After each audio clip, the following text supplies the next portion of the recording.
Assalomu alaykum qadrli kuzatuvchilar. Navbatdagi ustanovkalarimiz xudo xohlasa Qirg'izistonlik Azamat akamizning ayollari tikuvchi Sarvinoz opamiz uylari bo'lib, mashinalarni ham ko'rsin. Uylarda o'zlarining atelyelari bor ekan. Xudo xohlasa eski mashinalardan zamonaviy yangi avlod texnologiyalar o'tibdilar. Brus brendidan R3000. Bu mashinamiz to'liq avtomat bo'ladi. Lapka podyumlari ham bitta pedalda bo'ladi.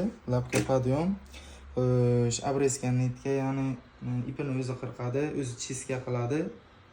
Avtomatik funksiyalar mavjud. Boshida, oxirida o'zi zakreplarini berib, chiroyli qilib tikishlarini yanada sifatli qilib beradi. Xudo xohlasa narxlari va budjetni bo'ldi. Chiroyli narxlarga keltirib, nima bo'ldi? Dazmollar bilan qo'shib xarid qildilar. Chiroyli narxlarga bo'ldi. O'zlariga tushuntirib, har bitta knopkasi nima funksiyasini bajaradi, hammasini ko'rsatib tikuvchimiz o'zlariga videolarga oldirib berdik. Sizlarga ham shunaqa sifatli, arzon tikuv mashinalari kerak bo'lsa, Volkin tikuv mashinalariga obuna bo'lib kelib xarid qilishni unutmanglar. Hammalaringizni do'konimizda kutib qolamiz. Hammalaringizga rahmat.